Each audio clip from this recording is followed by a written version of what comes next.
Ya, selamat pagi teman-teman. Seperti biasa, hari ini kita bertemu lagi ya untuk presentasi top tier artikel dan kali ini akan dibawakan oleh rekan kita yaitu Adib dengan judul ini ya, Celebrity CEO, Identity Trait and Impression Management, Impact of Celebrity Status on Corporate Social Responsibility. Ya, untuk selanjutnya silahkan Adib langsung dimulai saja presentasinya. Ya, baik. Selamat pagi rekan-rekan semuanya. Sebelumnya saya mohon maaf kalau suaranya sedikit ini terganggu karena saya sedang ada di luar, ada urusan lain. Jadi kali ini saya akan mempresentasikan judul paper top tier di 14/185 di Business Management Accounting dan Q1 di Skimago yang berjudul Celebrity CEO Identity Trait and Impression Management, Impact of Celebrity Status on Corporate Social Responsibility. Jadi highlight paper ini. Yang pertama, tujuan dari paper ini adalah untuk menguji dampak status selebriti CEO pada kecenderungan perusahaan untuk terlibat dalam CSR. Nah, yang melatar belakangi dari penelitian ini adalah keterlibatan kegiatan CSR itu dipengaruhi oleh manajemen kesan CEO selebriti untuk mempertahankan identitas dan statusnya sebagai selebriti. Jadi CEO yang menyandang gelar sebagai CEO selebriti ini cenderung mempertahankan identitas dan statusnya dengan menggunakan manajemen kesan ini. Lalu temuan dari penelitian ini adalah keterlibatan CEO dalam kegiatan CSR yang CEO selebriti itu ada 3 hal, yaitu adalah tentang ketidakpastian seputar kinerja yang diharapkan, kemudian ketika kinerja perusahaan rendah, dan intensitas persaingan industri yang tinggi. Kemudian manfaat dari penelitian ini adalah memberikan wawasan yang berguna tentang cara-cara spesifik yang digunakan CEO selebriti untuk melindungi status dan reputasi mereka yang sudah mapan. Selanjutnya tentang selebriti CEO. Nah, itu siapa? Itu adalah selebriti adalah seorang CEO yang memimpin perusahaan yang sukses dan mencapai kinerja perusahaan yang tinggi yang diberikan status itu oleh media bisnis yang terkemuka. Nanti kita lihat di bagian selanjutnya bagaimana pengukurannya. Nah, CEO selebriti ini punya beban psikologis nih terkait kinerja masa depan, ekspektasi-ekspektasi para pemangku kepentingan ini. Nah, kemudian karena CEO ini punya ekspektasi yang tinggi, mereka mungkin akan merasakan potensi kerugian di masa depan dari banyak manfaat yang diberikan oleh penghargaan selebriti. Nah, penelitian ini mempercayai bahwa CEO selebriti itu akan berusaha untuk mengelola kesan para pemangku kepentingan sebagai cara untuk mempertahankan status mereka sebagai CEO selebriti. Selanjutnya, impression management atau manajemen kesan oleh pimpinan perusahaan yang sebenarnya ini sudah dipelajari dari berbagai domain seperti kompensasi eksekutif dan tata kelola, tapi belum secara khusus mengembangkan mengenai manajemen kesan ini oleh CEO selebriti. Nah, manajemen kesan ini dapat berupa alasan atau penjelasan kepada para pemangku kepentingan secara aktif menggunakan berbagai penjelasan untuk membenarkan insentif eksekutif, bagaimana rencana dia gitu. Kemudian dalam penelitian ini keinginan CEO selebriti untuk mempertahankan status mereka yang tinggi ini didorong oleh motivasi dia untuk mengelola kesan orang lain terhadap dia. Nah, kemudian bagaimana kaitan antara celebrity CEO, impression management, dan CSR ini? Nah, berdasarkan teori manajemen identitas dan kesan ini, penelitian ini tuh mengusulkan bahwa CEO selebriti itu akan cenderung mempertimbangkan peningkatan partisipasi dalam kegiatan CSR sebagai tindakan untuk mempertahankan status identitas mereka sebagai CEO selebriti itu. Nah, kemudian teori dan hipotesisnya bahwa memang penelitian baru-baru ini banyak sekali yang membahas tentang bagaimana karakteristik CEO secara psikologis ya, seperti misal narsisisme, kemudian ada masculinity gitu-gitu. Nah, di sini dilatar belakangi tentang karakteristik psikologis itu, yaitu melihat tentang CEO selebriti sebagai domainnya. Kemudian manfaat yang terkait dengan satu selebriti ini akan mendorong CEO untuk mengambil tindakan mempertahankan status selebritasnya. Nah, jadi ini lebih ke bagaimana dia akan mempertahankan status selebritisnya untuk memanfaatkan menggunakan manajemen kesan ini untuk mempertahankan citra positifnya dia sebagai CEO selebriti. Nah, lalu hipotesis development yang pertama ini karena penelitian ini mengambil dari teori identitas dan fokus pada proses di mana CEO mengembangkan identitas CEO dan mencari cara untuk mempertahankannya ini. Dengan demikian, keterlibatan CSR sebagai teknik manajemen ini, manajemen kesan ini akan sangat tinggi. Nah, sehingga CEO akan cenderung melakukan praktik manajemen kesan ini untuk mempertahankan CEO-nya, untuk mempertahankan gelar CEO selebritinya ini gitu. Jadi hipotesis yang pertama ini menghipotesiskan bahwa CEO selebriti itu akan engage lebih banyak CSR activities daripada non-selebriti CEO. Nah, kemudian pasti ada kondisi-kondisi di mana CEO ini akan merasakan ancaman, sehingga dia akan lebih melindungi melakukan manajemen kesan ini dengan lebih tinggi. Nah, ada 3 faktor dalam penelitian ini yang dapat membuat CEO itu merasa terancam tentang statusnya sebagai CEO selebriti. Itu ada ketidakpastian spesifik perusahaan, kinerja perusahaan relatif, dan intensitas persaingan pasar. Nah, di sini yang pertama adalah specific from uncertainty. Nah, perusahaan itu pada umumnya akan termotivasi untuk mengurangi uncertainty atau ketidakpastian ini. Nah, penelitian ini tuh percaya bahwa ketidakpastian tinggi tentang kinerja perusahaan ini akan memperkuat insentif CEO selebriti untuk melindungi reputasi dia sebagai CEO yang CEO selebriti gitu. Nah, secara khusus pengaruh satu selebriti CEO pada keterlibatan perusahaan itu akan lebih kuat ketika ketidakpastian hasil yang diharapkan itu tinggi, sehingga hipotesis yang kedua ini adalah akan positive relationship antara CEO selebriti dan CSR ini akan diperkuat ketika firm specific uncertainty-nya itu tinggi. Nah, yang kedua ini tentang kinerja keuangan yang rendah. Nah, perusahaan itu ketika kinerja keuangan perusahaan rendah, maka CEO selebriti akan cenderung untuk melindungi reputasi dan statusnya. Nah, sehingga status CEO selebriti ini terlibat dalam lebih banyak praktik CSR untuk menutupi potensi dari efek negatif dari prestasi rendah akibat ketika kinerja perusahaan rendah. Nah, sehingga korelasi positif antara CEO dan CSR activity ini akan diperkuat ketika firm performance-nya itu rendah, dan itu menjadi hipotesis yang ketiga dalam penelitian ini. Nah, dan yang terakhir terkait dengan competitive intensity. Nah, karena ketika persaingannya ketat, maka akan banyak ancaman potensial. Nah, sehingga muncul ketidakpastian. Nah, ketidakpastian ini relate sama yang hipotesis kedua tadi. Nah, sehingga ketika intensitas persaingannya tinggi, hubungan antara CEO selebriti dan CSR itu diharapkan akan semakin kuat. Sehingga hipotesis yang keempat ini adalah positif relationship antara CEO dan CSR activity ini akan diperkuat ketika kompetitif intensitasnya itu tinggi. Nah, selanjutnya saya akan langsung masuk ke papernya untuk membahas bab 3 dan selanjutnya. Yang pertama selanjutnya adalah metodenya.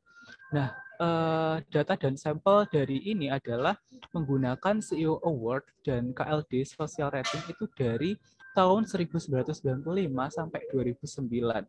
Nah, sebenarnya pada awalnya saya juga bingung kenapa menggunakan tahun yang lama. Tapi dalam paper ini dijelaskan bahwa hal ini terkait dengan KLD. KLD ini adalah pengukuran dari CSR-nya. Nah, pada tahun 2010, KLD database ini diakuisisi oleh MSCI ini. Nah, dan ada banyak sekali potensial change atau perubahan pengukuran di situ. Nah, sehingga peneliti mendisklose bahwa untuk menghindari varian ya yang membuat kriterianya berbeda itu, maka digunakan dari data 95 sampai 2009 aja. Nah, kemudian untuk pengukuran CEO selebriti ini dilakukan hand collected menggunakan dari CEO Award dari prestigious business publication seperti Business Week, Forbes, dan Financial World dari tahun 95 sampai 2008. Nah, kalau dilihat dari Business Week, Forbes, dan ini, saya yakin bahwa sampel ini berada di Amerika Serikat ya, latar belakang negaranya. Nah, kemudian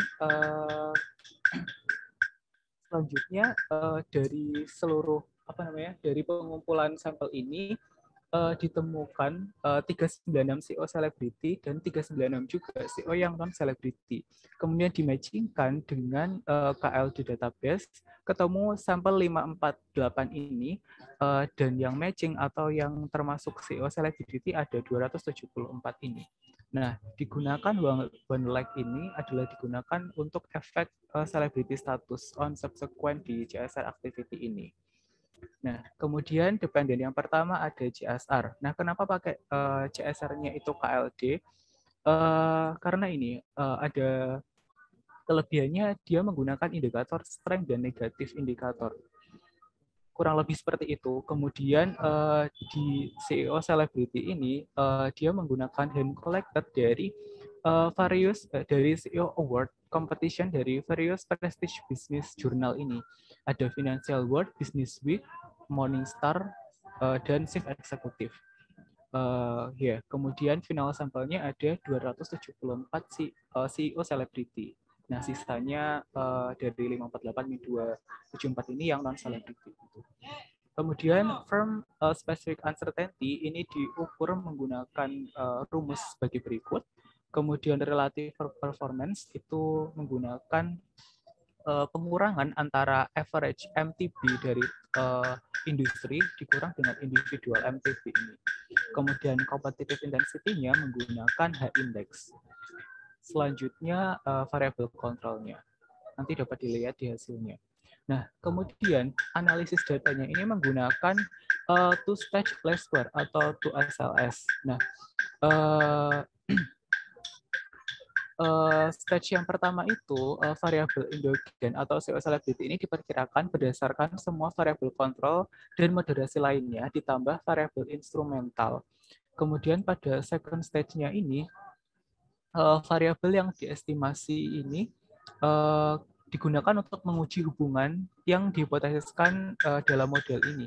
Menggunakan desain pilihan khusus ini karena untuk mengatasi kemungkinan ada kausalitas terbalik seperti perusahaan dengan CSR yang tinggi mungkin dapat menarik CEO selebriti yang potensial gitu.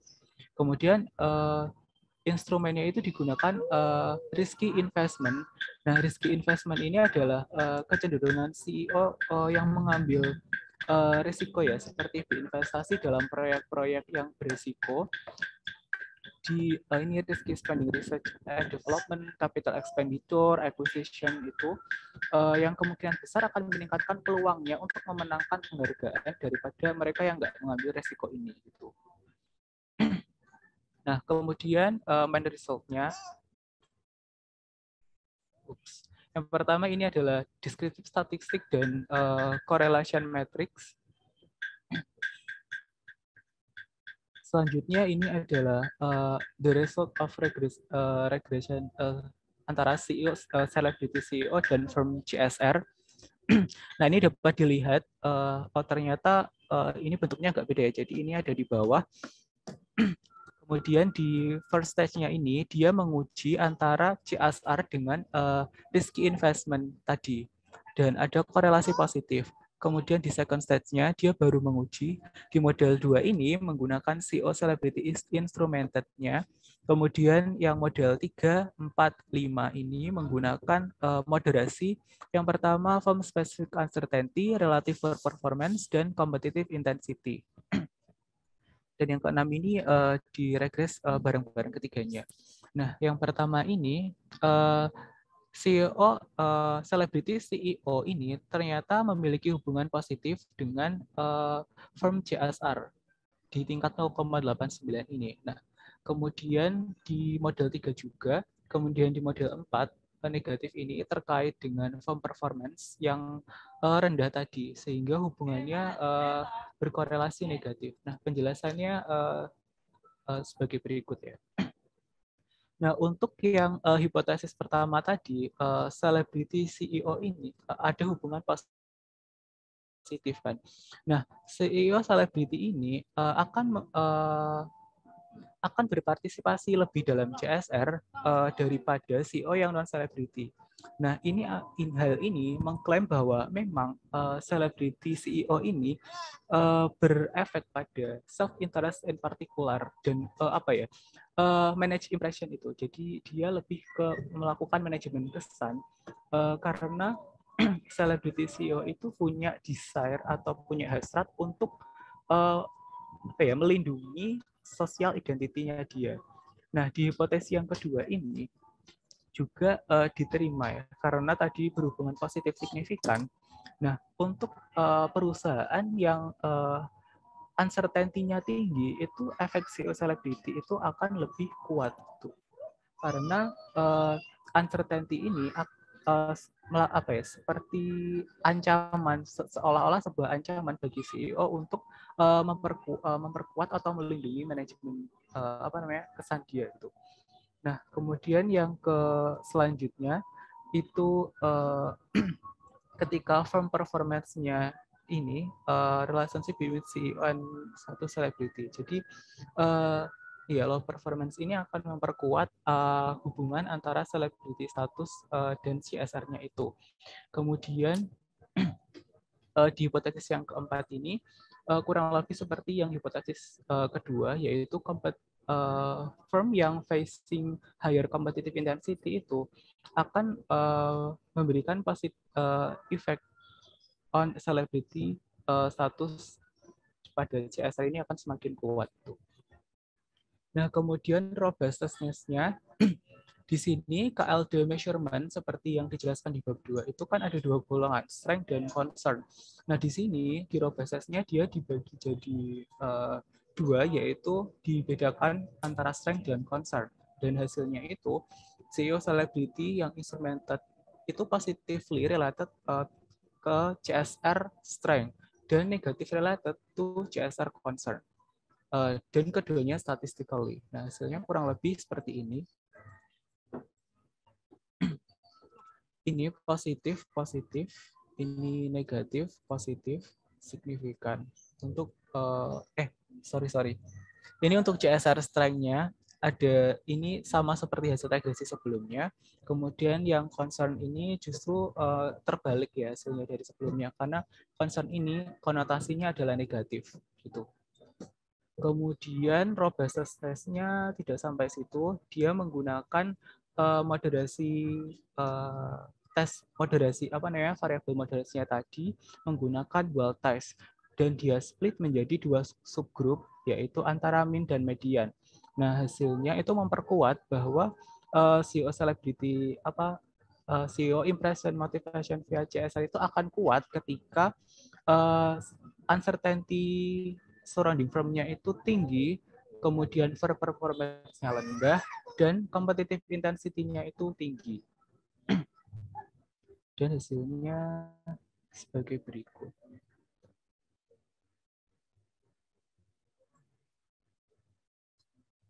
Ini, ketika firm di grup dari mean dan median, kemudian firm specific uncertainty-nya yang tinggi, dia dilihat signifikan, kalau rendah enggak. Kemudian relative firm performance-nya rendah justru signifikan. Kemudian competitive intensity-nya ketika tinggi, dia signifikan. Nah, untuk dua tesnya ini sebenarnya di sini ingin mengkonfirmasi tiga hal tadi, tapi bacanya itu saya kurang paham ya untuk chi-square ini. Mungkin nanti masih bisa bantu jelasin ya. Kemudian selanjutnya udah sih kurang lebih seperti itu dari presentasi ini. Mungkin dari teman-teman ada yang ingin ditanyakan, silakan. Halo. Iya, halo. Oke, terima kasih Adib untuk presentasinya. Mungkin mau lebih ke diskusi sih juga mau tanya, memastikan. Jadi tadi itu kan sempat dijelaskan kalau pengukurannya itu kan dari dari penghargaan dari media gitu ya. Jadi itu dia itu berarti variabelnya itu bentuknya bukan dummy tapi lebih kayak berapa jumlahnya dia dapat penghargaan gitu ya. Sebentar. Ya, di sini dummy sih Mbak. Jadi SEO celebrity itu di measure dengan dummy variabel. Kode 1 ketika SEO itu memenangkan award dan 0 sebaliknya gitu. Oh, jadi dia itu berarti kalau meskipun award-nya 1 aja itu berarti dia langsung dianggap selebriti gitu, dan award-nya itu dari beberapa ini prestigious business journal seperti ini, Financial World, Business Week, gitu-gitu.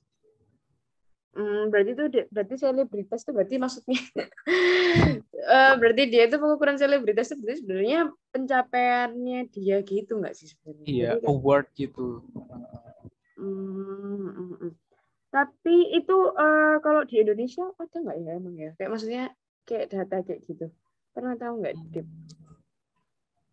Ya kalau di Indonesia award itu sebenarnya kurang tahu sih. Di AR kan ada. Ada ya biasanya. Ada ya. Tapi nggak semua nge-disclose sih. Kalau misalnya profilnya dia lengkap, kadang ada. Oh, mungkin begini, kalau dia menang award-nya itu nanti award-nya itu dicari pemenang dari tahun-tahun lalu gitu, siapa kan bisa kelihatan ya CEO namanya siapa aja, nanti bisa diketahui. Kayaknya ini applicable di Indonesia juga sih menurut saya ya. Jumlah sampelnya dikit ya tadi ya, jatuhnya itu cuma berapa tadi? Dikit. Cuma berapa ya? 548. Tapi yang memenangkan itu 274. Iya, yang maksudnya yang berstatus CEO selebriti. Oke. Itu berarti apa itu CEO? Berarti yang kayak dapat penghargaan the best and worst. Oh, itu apa the best and worst? Oh, the best and worst Forbes. Terus CEO of the year. Jadi dia nggak cuma pakai satu penghargaan itu, tapi dia ada beberapa bisnis jurnal gitu yang melakukan yang memberikan penghargaan gitu. Jadi ya gitu sih. Jadi nggak cuma dari satu indikator ini aja, award aja. Oke. Ya sini ini sebenarnya lebih agak mirip kayak konsepnya nggak mirip banget sih, kayak narsisism, tapi dia menurutku pengukurannya lebih jelas gitu nggak sih? Soalnya kan biasanya kan pengukurannya pakai wajah, kayak ukuran-ukuran gitu. Tapi kalau ini tuh udah langsung maksudnya pencapaiannya gitu kan ya. Iya benar. Ya bisa sih menurutku. Ya mungkin iya sih benar, di AR tuh kadang ada tapi nggak semua nyantumin. Tapi kayaknya kalau di Indonesia juga perlu dikasih benchmark nggak sih? Kayak kadang kan maksudnya kan ada lembaga penghargaan yang maksudku yang memang nggak seprestis itu gitu nggak sih? Jadi kayak perlu benar. Perlu dikasih benchmark yang mana dipastikan yang memang lagi gitu ya. Oke, yaudah kalau itu aja sih memastikan. Oke, terima kasih Adi. Iya, sama-sama Mbak. Iya, halo, mungkin ada yang didiskusikan yang lainnya? Iya, halo. Iya. Adib, untuk yang CEO Celebrity itu dia ngukurnya kan berdasarkan pakai award ya? Iya, Mbak. Berarti yang dipakai itu dia kalau pas tahun itu dapat award gitu atau ya apa? Soalnya kalau aku baca berdasarkan vocal year. Apa vocal year itu ya? vokal ya. Turun ke itu bawahnya itu kan ada Ana, celebrity CEO. Dia Oh iya, pada tahun itu sih kayaknya Mbak. Kalau nangkep saya setelah baca ya. Ini vokal atau fiskal ya harusnya? Vokal ya. Iya, coba di search ada fiskal nggak? Soalnya kayak kalau tipe kok agak jauh gitu loh, fiskal ke vokal. Iya benar sih. Oh, ini vokal from stock price. Iya, apa ya vokal? Vokal. Ya oke, anggapannya sama kayak fiskal ya berarti ya.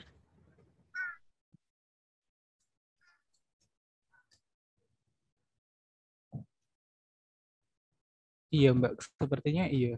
In the founder industry. Iya Mbak, pada tahun itu gitu. Ya, fiskal ya berarti. Ya wes, makasih ya Dit. Iya Mbak. Ya kayak iya tahun itu paling vokal maksudnya tahun fokus tahun itu gitu kayak.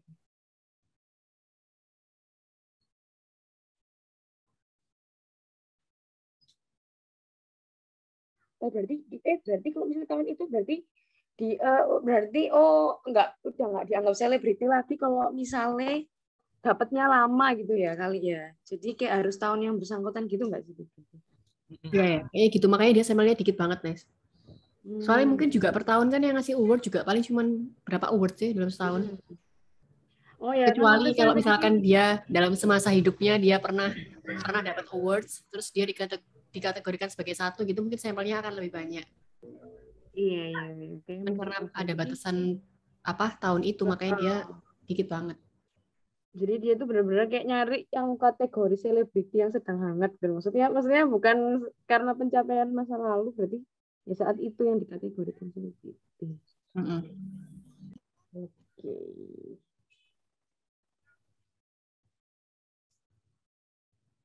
Oh iya, itu mungkin kenapa pakai legging itu ya, karena dia statusnya selebritinya tahun itu, terus dia efeknya ke status CSR activity di kayak subsequent gitu loh. Itu mungkin menurutku. Mungkin ada yang ditanyakan lagi atau didiskusikan lagi, teman-teman?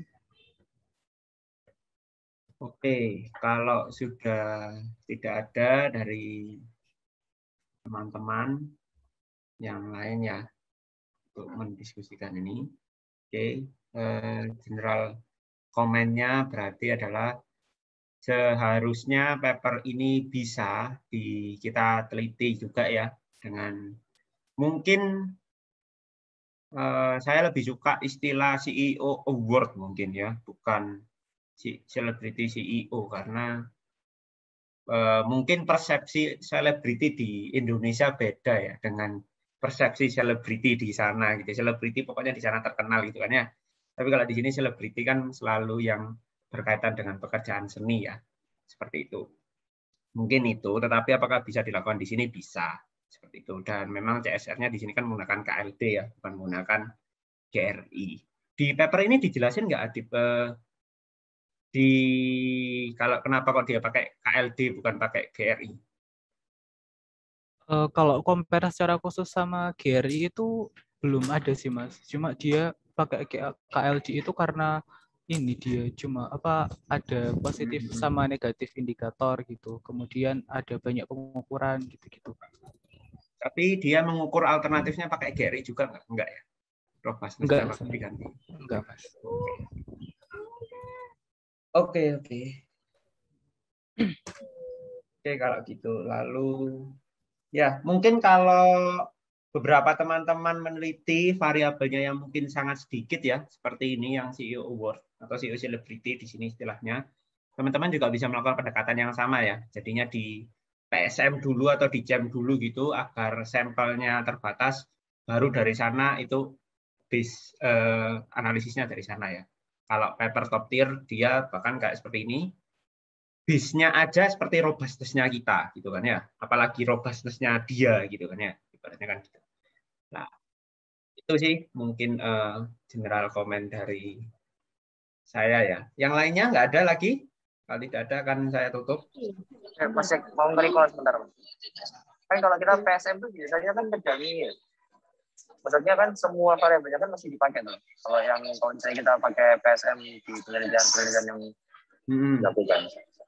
Nah, itu kan tapi nggak mengurangi banyak ini sebenarnya, nggak mengurangi banyak variabel kan. Maka ya itu camp sih yang punya variabel. Kalau PSM itu kan sebenarnya juga kalau kita pakai. PSM juga mengurangi sebenarnya. Apakah menguranginya banyak atau sedikit? Sebenarnya tergantung yang jadi treatmentmu, Haji. Oke. Oh iya. Yang di sini kan treatmentnya cuma coba scroll ke bawah. Yang jadi treatmentnya kan selebriti CEO itu kan. Yang jadi dia dulu yang akan coba atas. Yang selebriti CEO tadi kan ada desainnya berapa observasi kan? 100 sekian.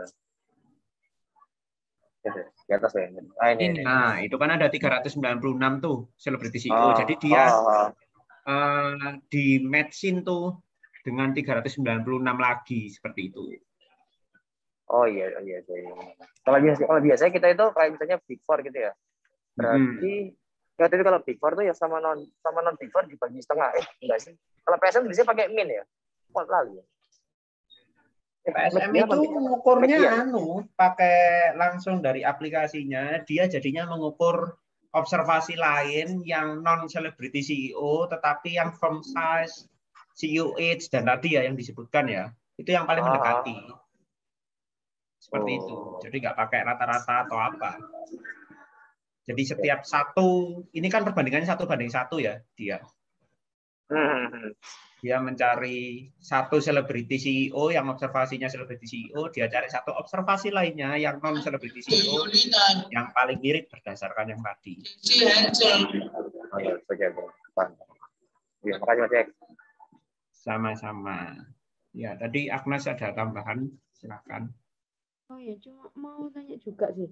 Di sini tuh dijelasin nggak dia itu pemilihan sampelnya itu kenapa dari cuma sampai tahun 2009? Maksudnya ini aku lihat ini memang dia paper 2020 tapi dia itu juga masuknya tuh receive-nya tahun 2019 gitu loh.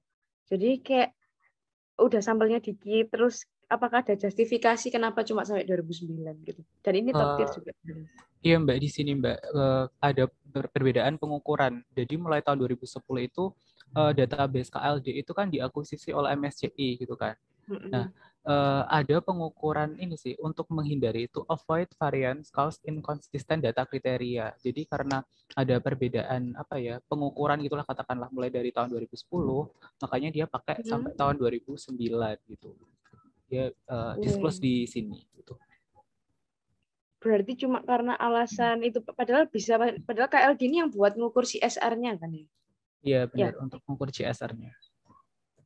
Oh ya mungkin aku kan kurang seberapa tahu kan, misalnya aku belum pernah penelitian pakai yang CSR. Sebenarnya aku mungkin tanya juga sama Mas Jack. Sebenarnya maksudnya memang bagusan KLD Mas daripada GRI gitu, pakai standar GRI itu Mas. Benar. Oke, izin masuk ya. Sebenarnya nggak ada yang lebih bagus atau lebih jelek ya. Jadi memang pengukuran itu punya kelebihan sama kekurangannya masing-masing. Tapi kalau secara keenakannya, maksudnya kemudahannya ya, KLD itu punya database-nya. Dan setahuku GRI itu tidak ada database-nya. Jadinya memang harus dikolek manual ya. Aku belum tahu ada database yang nge-provide data GRI.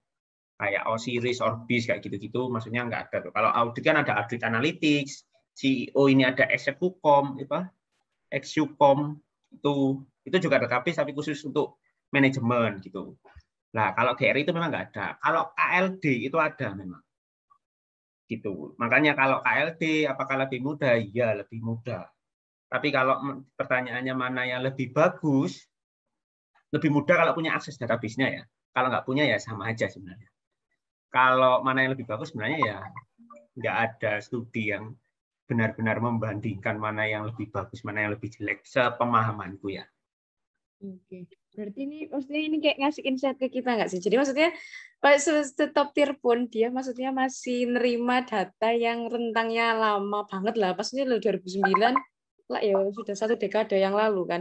Padahal alasannya maksudnya padahal dia kalau misalnya pakai apa namanya alternatif CSR kayak GRI kan kudunya dia bisa nge-extend datanya kan. Padahal akhirnya sampel terakhirnya dia kan juga sedikit. Kan bisa jadi karena tahun lama-lama mungkin nggak banyak award gitu nggak sih? Maksudnya mungkin kalau sekarang tuh orang-orang kan mungkin lebih sophisticated, orang-orangnya lebih keren. Jadi maksudnya mungkin data award-nya mungkin bisa jadi lebih banyak daripada tahun di bawah 2010 gitu nggak sih? Mungkin ya. Tapi dia ternyata ya bisa, maksudnya bisa masuk top tier gitu. Hanya karena alasannya keterbatasan data di CSR, maksudnya data CSR gitu. Betul. Jadi memang kalau CSR itu yang paling banyak digunakan 2 ini ya. GRI itu yang paling banyak memang. Terus yang kedua adalah KLD. Yang ketiga adalah yang mereka membuat sendiri biasanya. Ada artikel-artikel yang kayak membuat sendiri kayak skor penilaiannya gitu, tapi ya jarang ya, beda-beda. Itu sih. Mungkin kalau misalnya ini kan intinya di Amerika ya, Mas. Jadi kalau di Amerika kan mungkin banyak. Ini worldwide sih harusnya. Oh ini worldwide ya? Saya mau Amerika deh. Amerika atau worldwide? Kurang tahu sih. Aku ngelihatnya dari ini sih Mas, dari award yang ada di sini sih. Kayak misal ini Financial World Business Week itu aku nyari dia base-nya on Amerika, US gitu. US aja ya? Oke, US aja berarti. Mikirnya kalau misalnya di US itu kan sampelnya 200 sekian tadi ya. Nah, itu kan di US kan misalkan banyak jurnal atau banyak media yang ngasih award gitu. Tapi kalau di Indonesia mungkin nggak tahu ya, maksudnya sampel yang dikasih tapi itu kan jauh lebih sedikit gitu. Ya, patut dicoba gitu. Iya, Agustin. Pikirannya, soalnya kalau misalnya Indonesia, misalnya ada Forbes gitu, misalnya top 100 gitu, misalnya dia CEO itu kan masuk. Cuma kan kayaknya nggak tahu ya, aku yang tahu nggak banyak ya. Nggak saya cuma setahun, cuma paling ada 2 atau 3. Nah itu nanti kalau saya tiap tahunnya berarti cuma 2 atau 3, berarti kayaknya sampelnya nggak sampai 100.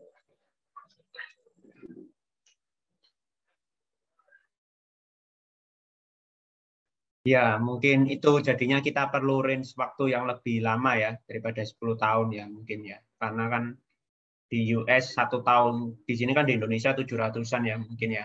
Di US kan jauh lebih banyak ya pastinya.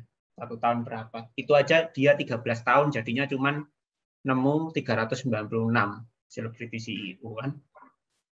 Seperti itu. Mungkin tantangannya di sana kalau kita ya. Jadinya extend waktunya harusnya lebih panjang.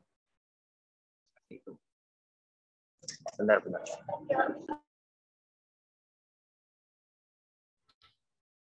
Mungkin dari rekan-rekan ada yang ditanyakan lagi?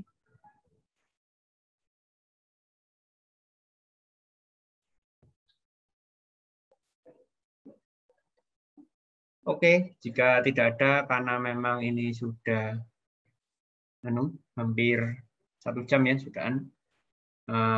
Terima kasih Adip atas presentasinya, paper yang sangat menarik ya, dan mungkin untuk teman-teman yang ingin dalam tanda petik menggunakan CEO Celebrity ya di sini ya, mungkin variabel yang banyak dibahasnya daripada CR-nya yang baru, mungkin juga bisa mempertimbangkan menggunakan ini seperti itu.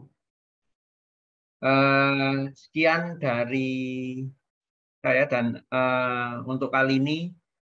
Terima kasih atas teman-teman juga atas kehadirannya dan partisipasinya seperti itu dalam diskusi kali ini. Sekian dan terima kasih. Wassalamualaikum warahmatullahi wabarakatuh.